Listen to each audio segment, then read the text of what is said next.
जैसे मैं कॉलेज में आया तो वहाँ पे मुझे होलसेल बिजनेस करने का एक मौका मिला, जिसमें हम लोग कोल्ड ड्रिंक और पैकेज वाटर होता है ना, वो सेल करते थे और उसमें जो कमीशन हमारे बचा था वो रख लेते थे। और फर्स्ट ब्लॉग मैंने चालू किया था 11 मई 2015 में, जिसका नाम है my quick idea SaaS affiliate. उसमें क्या होता है कि हम ऐसे प्रोडक्ट को चूज करते हैं जो उनका सेलिंग प्राइस होता है वो बहुत ज़्यादा होता है, फिर उनके एफिलिएट प्रोग्राम होता है उन्हें ज्वाइन कर लेते हैं, जो आपको तकरीबन 40 से 60% तक आपको कमीशन देते हैं। तो अभी क्या क्या मीडियम्स है कि किसके थ्रू आप इससे अर्न कर रहे हो साइट से?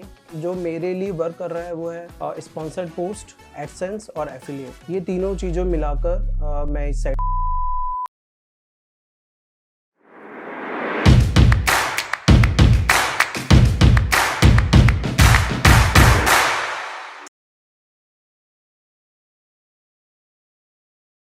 Hello everyone, welcome to my show beyond fame with Payal. और आज मेरे साथ जो गेस्ट हैं वो ब्लॉगिंग में तो हैं, लेकिन बहुत स्पेशल तरह से अर्न कर रहे हैं। बहुत कम ट्रैफिक पे बहुत ज़्यादा अर्न कर पा रहे हैं। तो चलिए उन्हीं से जानते हैं उनके unique monetisation methods and techniques. Welcome to my show Nikhil Saini. Hello everyone. तो निखिल, आप ब्लॉगिंग में हैं, कैसे Yes. इस इंडस्ट्री में आए और कितने सालों से इसमें हैं? मुझे स्कूल टाइम से ही है ना बिजनेस करने का शौक था, तो स्कूल में ही हम लोग कंप्यूटर, जो ओल्ड कंप्यूटर्स होते हैं उनको सेल परचेज का करते थे है ना, और उसमें जो थोड़ा सा कमीशन बचता था वो हम रख लेते। उसके बाद में जैसे मैं कॉलेज में आया तो वहाँ पे मुझे होलसेल बिजनेस करने का एक मौका मिला, जिसमें हम लोग कोल्ड ड्रिंक और पैकेज वाटर होता है ना वो सेल करते थे और उसमें जो कमीशन हमारे बचता था वो रख लेते। तो इस तरीके से हमने 2-3 साल काम किया। फिर उससे किसी रीज़न के कारण हमने वाइंड अप करना पड़ा हमें, क्योंकि मिडिल क्लास फैमिलीज़ में ये चीज़ें होती रहती हैं, राइट। मैं पोस्ट ग्रेजुएशन के लिए गया है ना, वहाँ पे मुझे लगा कि यार यहाँ पे क्या अपॉर्चुनिटीज़ हो सकती है, कैसे मैं बिज़नेस कर सकता हूँ ना। तो मुझे लगा कि यार डिजिटल का बहुत बूम आने वाला है, तो मुझे कुछ ऐसा चीज़ करनी चाहिए, और मुझे राइटिंग का भी शौक था। तो मैंने कॉलेज के साथ में एक ऑफिस ज्वाइन कर लिया कि यार यहाँ पे अपन सीख सकते हैं और अपन को आगे जो सीखेंगे वो काम भी आएगा। तो मैंने एज एसईओ कम कंटेंट राइटर एक कंपनी में ज्वाइन कर लिया। कॉलेज के साथ साथ मैं वहाँ पे जॉब भी कर रहा था, लेकिन वहाँ पे दिक्कत क्या हुई कि वहाँ पे ग्रोथ नहीं मिल रहा था मुझे, है ना। वहाँ पे होता था कि यार आपको सेट पैटर्न है, ये चीज़ आपको दे दी गई है और वही करना है। तो 3-4 महीने तक, 7-8 महीने तक मुझे यही चलता रहा कि यार कोई भी उनको आइडिया बताते तो उससे आगे लेके नहीं जाते थे। वो बोलते थे कि आपको जो सेट पैटर्न है उसमें ही काम करना है। तो मुझे ये सही नहीं लगा। मैंने थोड़े टाइम जॉब करने के बाद में उसे ड्रॉप किया और सोचा कि यार अब मुझे खुद का कुछ करना चाहिए, क्योंकि इतने टाइम तक मैंने अलग अलग चीज़ें करने के बाद में है ना, तो मुझे काफ़ी एक्सपीरियंस हो गया था। मैंने जॉब भी कर ली थी, तो मुझे कॉर्पोरेट जो ऑफिशियल लेवल पे होता है कि कैसे काम करना है वो पता चल गया था। तो उसके बाद में मैंने ब्लॉगिंग स्टार्ट की और फर्स्ट ब्लॉग मैंने चालू किया था 11 मई 2015 में, जिसका नाम है माय क्विक आइडिया। तो इस तरीके से मेरी ब्लॉगिंग जर्नी है वो स्टार्ट हुई थी। 11 मई 2015, आपने डेट भी अभी तक याद रखी हुई है। तो कुछ स्पेशल है क्या इस डेट को लेकर जो आपको अभी तक याद है, अपने फर्स्ट ब्लॉग की डेट? एक्चुअल में ये मेरा फर्स्ट ब्लॉग था ना, तो उससे थोड़ा सा कनेक्टेड रहता है इंसान की। फर्स्ट चीज़ है, जैसे फर्स्ट गाड़ी अपन को ध्यान रहती है ना, तो ये फर्स्ट, और अभी तक मैं इसे रन कर रहा हूँ, अभी तक सस्टेन कर रहा हूँ, तो इसलिए थोड़ा सा स्पेशल है मेरे लिए, है ना। और इसी के कारण है ना, मतलब काफ़ी अप डाउन आए, है ना, काफ़ी हेल्थ प्रॉब्लम भी हुए और काफ़ी सारी चीज़ें इवेंट्स हुए लाइफ में ना, लेकिन ये ब्लॉग अभी तक है मेरे साथ में बना हुआ है ना, तो ये एक स्पेशल चीज़ है इसके साथ में। और इसका नाम मैंने सोचने के लिए 2-3 दिन लगाए। इसके पीछे एक माइंडसेट था कि मैं इसे मल्टी नीश में भी कर पाऊंगा ना, तो इसलिए थोड़ा ही स्पेशल है, फर्स्ट है और इसलिए भी स्पेशल है ये। ओके, तो जब आपने ये बनाया था तो फर्स्ट मंथ जो आपने इससे अर्निंग करी थी इस ब्लॉग से, वो कितनी थी? मैं आपको बता दूं कि फर्स्ट मंथ में मेरी कोई अर्निंग नहीं हुई थी इससे, है ना। ये बहुत बड़ा मिसकंसेप्शन है। वीडियोस चलते हैं यूट्यूब पे कि आप ब्लॉगिंग स्टार्ट कर लो और इतने लाख कमाने लग जाओगे ना, तो वीडियो देख के आप उस डायरेक्शन में नहीं जाना है आपको। फर्स्ट मंथ से अर्निंग नहीं होने लगे। अगर आप बहुत ज़्यादा एक्सपीरियंसड हैं तब आप ये चीज़ कर पाते हैं, लेकिन जब मैंने ब्लॉग स्टार्ट किया था तब मुझे ये भी नहीं पता था कि एक्चुअल में करना क्या है, ठीक है ना, कैसे से ग्रो करना है, क्योंकि उस टाइम पे बहुत गाइड्स वगैरह कुछ भी नहीं होता था। तो फर्स्ट मंथ पे अर्निंग नहीं हुई थी, मुझे तकरीबन 1 साल लगा था, राइट, इससे फर्स्ट अर्निंग करने में। और फर्स्ट अर्निंग मेरी $50 थी। वो एफिलिएट कमीशन था मेरा ग्रामरली के थ्रू, राइट। ओके, तो ये $50 आपने एडसेंस से नहीं अर्न करने, एफिलिएट के थ्रू अर्न करे? एफिलिएट के थ्रू अर्न करने। तो क्या आपने एडसेंस से अर्न नहीं करे इस वेबसाइट से? एडसेंस से भी अर्न किया था, लेकिन क्या है, थोड़ा सा गैप था इसमें, है ना। अब एडसेंस में क्या होता है, आपको एक $100 का थ्रेशोल्ड होता है, राइट। आप उससे ऊपर भी सेट कर सकते हो इसे, लेकिन $100 मिनिमम आपको करना पड़ेगा, तभी आपके पास पेमेंट आएगा। तो उस टाइम पे क्या होता था कि इस साइट पे इतना ट्रैफिक होता नहीं था, तो वो $100 पहुंचा नहीं था मार्क वाला। तो $100 3-4 महीने बाद हुआ, तो वो एडसेंस वाला फर्स्ट जो पेमेंट है ना, वो 3-4 महीने बाद आया मेरे पास। तो निखिल, जैसा आपने मुझे अभी बताया, आपकी ये साइट अभी भी चल रही है, हाँ जी। आप इससे अभी भी अर्न कर रहे हो। तो अभी क्या-क्या मीडियम्स है, किस-किस के थ्रू आप इससे अर्न कर रहे हो साइट से? देखिए वैसे तो मल्टीपल चीज़ें होती हैं जिनके थ्रू आप एक वेबसाइट से अर्न कर सकते हैं, लेकिन जो मेरे लिए वर्क कर रहा है वो है स्पॉन्सर्ड पोस्ट, एडसेंस और एफिलिएट। ये तीनों चीज़ों मिलाकर मैं इस साइट से अर्न कर रहा हूँ। तो आप अभी हमारे व्यूअर्स को बताएंगे कि कैसे ये इनकम डिवाइडेड है इन तीनों मीडियम्स में? देखिए अभी एडसेंस की अगर बात करें, फर्स्ट इनकम स्ट्रीम बताता हूँ कि एडसेंस के थ्रू ये साइट तकरीबन $500 निकाल के देती है, राइट। और स्पॉन्सर्ड पोस्ट का मैं आपको एक सिंगल पोस्ट का बताता हूँ कि मैं तकरीबन $150 से $450 तक एक पोस्ट का चार्ज करता हूँ। और अपन एफिलिएट इनकम की बात करें तो वो वेरी करती है, करीब बार $450 भी हो जाती है, कई बार $700 भी हो जाती है। तो एक रेंज रहता है 400 से $700 के बीच में। तो निखिल, आपकी मल्टीपल वेबसाइट्स भी तो होंगी ना इस साइट के अलावा, जब आप इतने टाइम से इस इंडस्ट्री का पार्ट हैं तो? बिल्कुल, मेरी मल्टीपल वेबसाइट्स हैं, तो उनसे भी इनकम आती है। उनका इनकम इतना नहीं है, जो अपन कलेक्टिव देखते हैं तो वो एक सही अमाउंट हो जाता है। तो निखिल, साइट काफ़ी पुरानी हो गई है। मैं इस पर्टिकुलर आपकी वेबसाइट की बात करूँ, अभी के टाइम में इतने टाइम तक साइट टिकती ही नहीं है, लोगों की साइट डाउन हो जाती है, पेनल्टीज़ आती रहती हैं। तो आपने कैसे डील करा इतने टाइम से?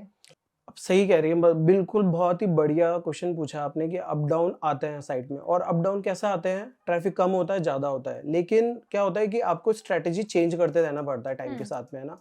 आप एक स्ट्रैटेजी के साथ में चलते रहेंगे ना, तो वो वर्क करना बंद कर देती है। तो मैं हमेशा यही बोलता हूँ कि आप कंसिस्टेंटली साइट को इम्प्रूव करते जाओ। जहाँ पे भी आपको लग रहा है कि पुरानी पोस्ट है, उनको रिमूव कर दो। जो स्ट्रैटेजी आपके लिए पहले काम कर रही थी, साइट को एनालाइज करो, ऑडिट करो उसे, राइट। फिर जो आपको कमी मिलती है ना, उसे इम्प्लीमेंट करो, राइट। आपने ये नॉर्मली क्या होता है कि कोई साइट कमाने लग जाती है तो लोग उसे छोड़ देते हैं कि यार ये साइट तो कमा के देने लग गई है ना, अब अपन को इस पे वर्क करने से क्या ही फायदा है ना, इसको बिल्कुल। छोड़ दूसरी साइट पे वर्क करने लग जाते हैं, जो साइट आपको ऐसा लगता है कि यार ये ग्रोथ करके देगी, है ना। हुँ, तो हुँ। धीरे धीरे क्या होता है कि वो डाउन जाने लगती है, लेकिन आपको क्यों लगता है कि यार $1000 आ रहे हैं, $800 वो आप देखते हो कि यार 200 ही तो कम है ना, ठीक है आने दो। फिर वो कम होता जाता है, होता जाता है। तो आपको ये चीज़ नहीं करनी है। आपकी जो पुरानी ओल्ड असेट्स है ना, उन पे भी आपको टाइम टू टाइम उनको देखना है, ऑडिट करना है, उनमें इम्प्रूवमेंट करना है। तभी आप एक लॉन्ग टर्म तक किसी असेट को आप बनाए रख सकते हैं, उसे सस्टेन कर सकते हैं। तो अभी निखिल ने बहुत अच्छी टिप शेयर करी है, कैसे आप भी अपनी साइट्स को पेनल्टी से बचा सकते हैं।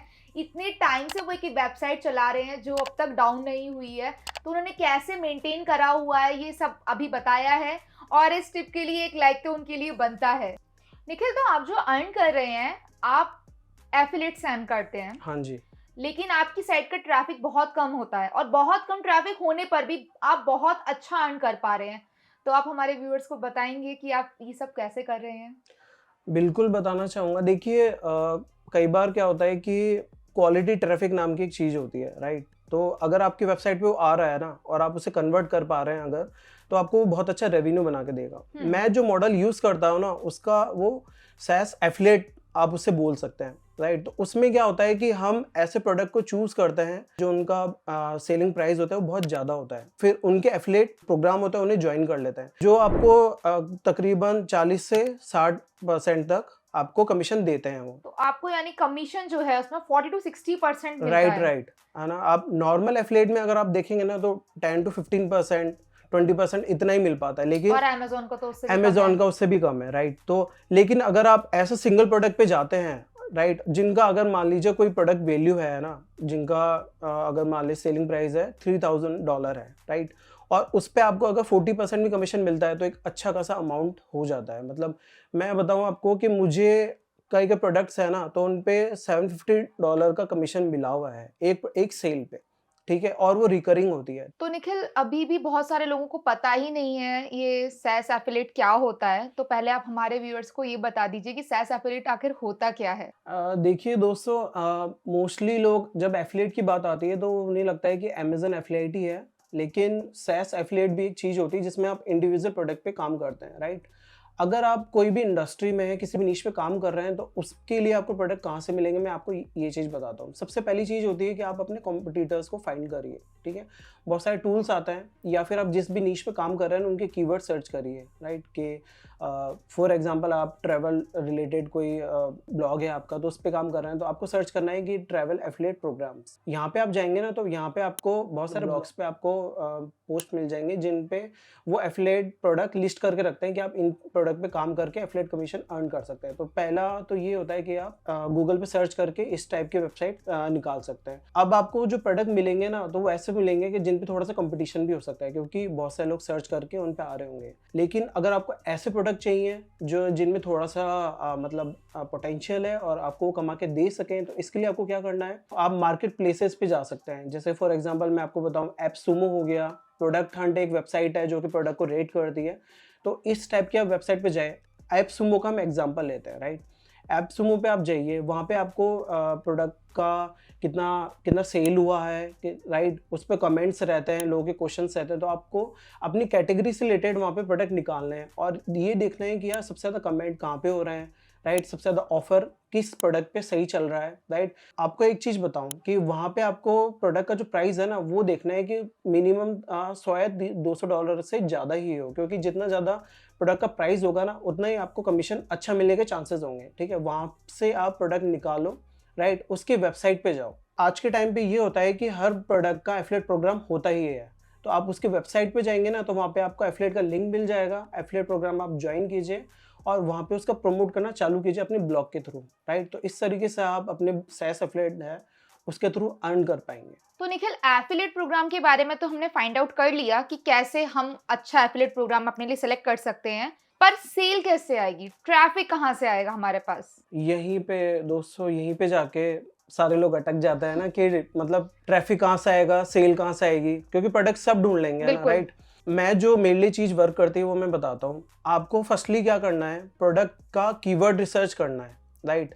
फॉर एग्जांपल जैसे आपने एसईएम रश पे आप काम कर रहे हो, ठीक है। तो एसईएम रश से रिलेटेड आपको ऐसे कीवर्ड निकालने हैं जो कि बायर्स कीवर्ड होते हैं, राइट। बायर्स कीवर्ड का मतलब है कि यूजर उस सिचुएशन में कि वो परचेस करेगा ही। तो मैं आपको एग्जांपल बताता हूँ। जैसे कोई बंदा फ्री ट्रायल सर्च कर रहा है, राइट, है ना, तो वो कन्वर्ट होने का चांसेस थोड़ा सा रहता है वहाँ पे। कोई ये सर्च कर रहा है कि pricing, SEM rush pricing, right. तो यहाँ पे भी वो बंदा माइंडसेट में है कि यार मुझे ये चीज़ खरीदनी है, राइट। तो इस टाइप के कीवर्ड्स होते हैं। कोई कूपन कोड सर्च कर रहा है, राइट, कोई प्रोमो कोड सर्च कर रहा है। तो इस टाइप के कीवर्ड्स पे बंदा पैसे लेके बैठा है, आपको बस उसको सही चीज़ देनी है, सही कंटेंट देना, वो आपसे कन्वर्ट हो जाएगा आपका, ठीक है। तो इस टाइप के कीवर्ड निकाल के आप उस पर कॉन्टेंट लिखिए, अच्छा कॉन्टेंट लिखो, टॉप 10 रिजल्ट पे जाओ, उस गूगल पे सर्च करो, बिंग पे सर्च करो, राइट।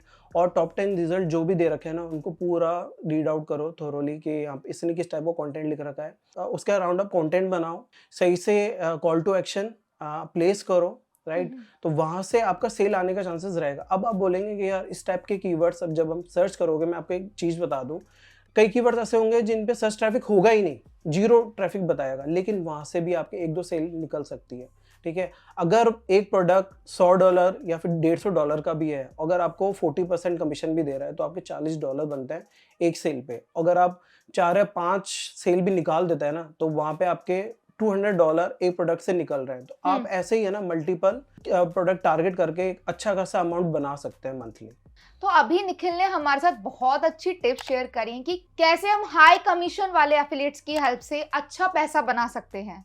तो निखिल, कभी ऐसा हुआ है कि आपने कोई साइट बनाई हो और उस पर बहुत कम एफर्ट्स लगे हों और आपकी इनकम भी बहुत अच्छी हो गई हो? बिल्कुल पायल, ऐसा हुआ है मेरे साथ में, है ना, ठीक है। मैंने एक साइट थी, मेरे दिमाग में आया कि कुछ एक्सपेरिमेंट किया जाए इसके साथ में, है ना, ठीक है। तो एक प्लगइन थी, तो वो प्लगइन लेके मैंने एक साइट बनाई 10 से 15 पेजेस की, और जो मुझे प्रोडक्ट्स पता थे कि यार अच्छे कन्वर्ट होंगे, उनको उस पर डाल दिया। कंटेंट मैंने कुछ भी नहीं डाला था, राइट, खाली वो प्लगइन का यूज़ करके ही बटन से वो सारे साइट वगैरह करके और उसे छोड़ दिया साइट को, उसके थोड़े से बैकलिंक बना दिए, ठीक है। तो वो साइट थोड़े टाइम में, तो 2-3 महीने तो कुछ हुआ नहीं, उसके बाद में उससे सेल आने लग गया, ठीक है। और 2-3 साल तक वो साइट चली है ना, और उससे तकरीबन मैंने $10,000 बनाए, और उस पर कुछ भी काम नहीं करता था मैं, मतलब मैं भूल ही गया था कि वो साइट चलती भी है नहीं है। तो अभी थोड़े टाइम पहले मुझे पता चला कि यार वो डोमेन ही एक्सपायर हो गया है ना, अच्छा। और उसके 3-4 महीने बाद मुझे पता चला कि यार ये साइट थी अपनी और इससे भी कुछ बन रहा था अपने, क्योंकि मुझे लगता है यार ये किसी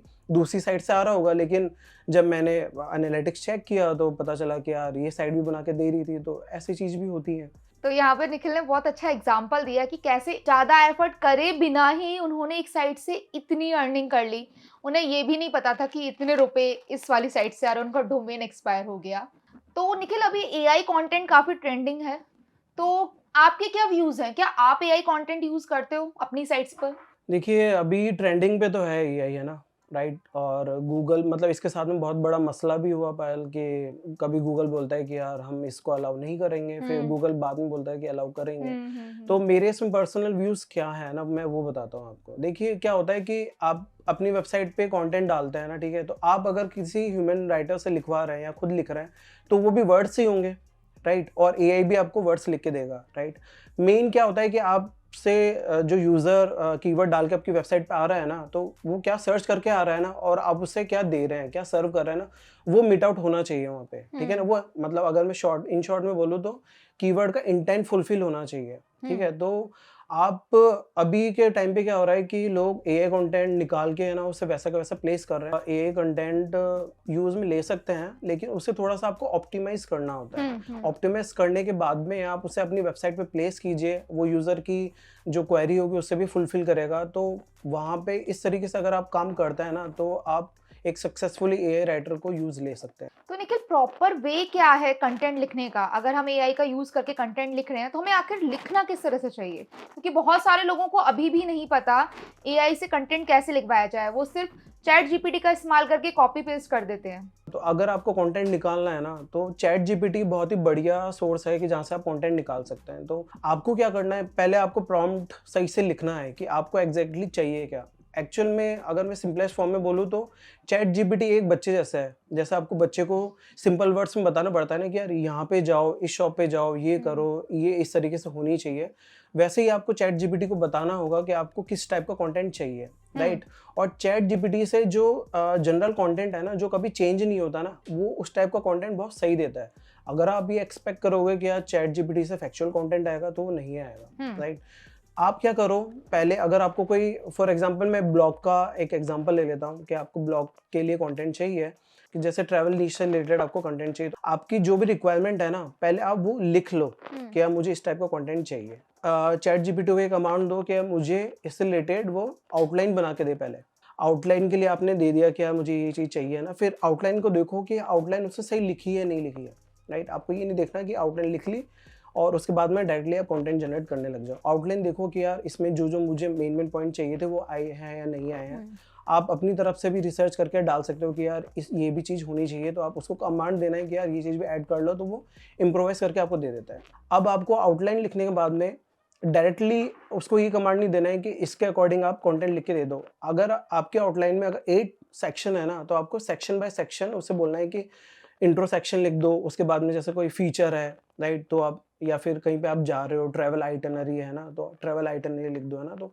आपको सेक्शन बाय सेक्शन जाना है, राइट? अगर आप पूरा लिख दोगे ना, तो वो कुछ भी लिख के दे देगा आपको। हुँ। आपको क्या करना है कि इंट्रोडक्शन पार्ट को आपने बताया कि इंट्रोडक्शन पार्ट लिख दो। अगर आपको सही नहीं लग रहा, तो उसे बोलो कि इसे इम्प्रोवाइज़ करे, हुँ। ठीक है ना? आपको जैसे मैंने बोला कि बच्चे जैसा है ना, तो उसको आपको बार-बार बताना पड़ेगा। धीरे-धीरे वो जैसे आपका ट्रेन होता जाएगा, तो आपको अच्छा कंटेंट देगा वो। इस कंटेंट को आपने निकाल लिया, ठीक है ना? जो जैसे-जैसे वो पार्ट देता जा रहा है, उसे एक डॉक फाइल में आप डालते जाओ। अब आपके पास में कंटेंट आ गया। अब अगर आप चैट जीपीटी 4 यूज़ कर रहे हो ना, तो आप उस पे ही रिसर्च कर सकते हो, है ना? बिंग वो उससे कनेक्टेड है, तो आपको जो भी उससे रिलेटेड फैक्चुअल डेटा चाहिए ना, तो आप उस पे सर्च, उसको कमांड देके वो निकाल सकते हो, या फिर मैनुअली भी आप निकालोगे।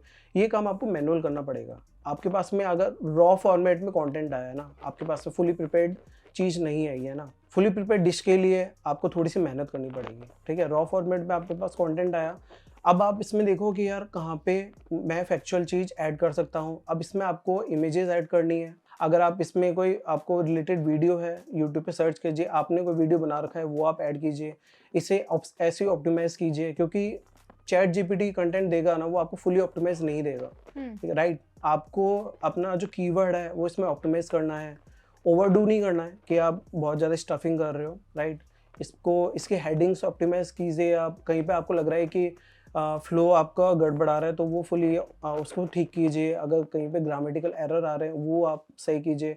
इन चीज़ों को सही करने के बाद में है ना पब्लिश करने के लिए रेडी होता है। इसको आप अपने ब्लॉग पे डालिए, फिर वहाँ पे आप जो भी आपको इंटरलिंकिंग करनी है और भी आपको कुछ अगर चेंजेस लग रहा है ना तो वो आप चेंजेस वहाँ पे जाके कर सकते हैं। तो इस टाइप का कंटेंट अगर आप डालेंगे ना तो इसके बहुत 99% चांसेस होते हैं कि ये गूगल में सही जाएगा, राइट, और यूज़र का इंटेंट है ना वो भी फुलफिल करेगा। मशीन को नहीं पता कि आपको क्या चाहिए फुली, है ना, वो बस उसके पास जो डेटा है ना उसी को प्रोसेस करके आपको देगा। तो आप उसे पर्टिकुलरली बताइए कि यार मुझे ये चीज़ चाहिए और उसे ऑप्टिमाइज कीजिए, तब आप जाके आपका फुली काम हो सकता है। लोगों को ना एआई कंटेंट को इंडेक्स कराने में भी काफ़ी ओके। इशू आता है, तो उसके लिए हम क्या कर सकते हैं इंडेक्सिंग इशू फिक्स करने के लिए?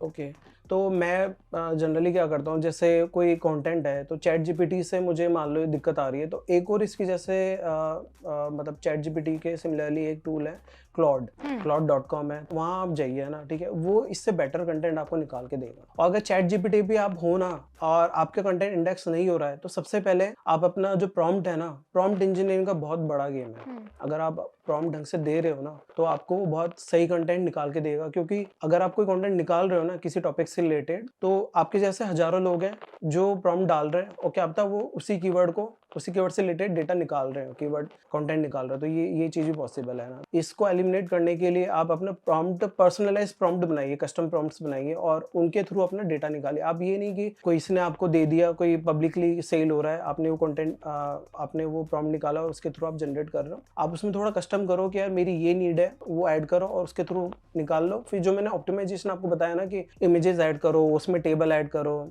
आप चैट जीपीटी को भी बोल सकते हो कि यार ये कंटेंट है और इसके थ्रू मुझे आप चीज़ें बना के दो। आप चैट जीपीटी 4 आप यूज़ कर रहे हो तो उसमें डेले का भी ऑप्शन आता है जिसके थ्रू आप इमेजेस जनरेट कर सकते हो, ठीक है, तो वो आपको इमेज जनरेट करके दे देगा, तो वो एक इमेज आप यूज़ कर सकते हो। आप यूट्यूब पे वीडियो सर्च कर सकते हो, आप उसमें वीडियो लगा सकते हो, तो जितना ज़्यादा आप उसमें इन्फॉर्मेशन ऐड कर सकते हो उससे रिलेवेंट, है ना, वो आप ऐड करके फिर उसे और ऑप्टिमाइज करो, कीवर्ड ऑप्टिमाइज, उसका फ्लो सही करो, ग्रामेटिकल एरर रिमूव करो, फिर उसे पब्लिश करो, इंटरलिंकिंग करो, ठीक है ना।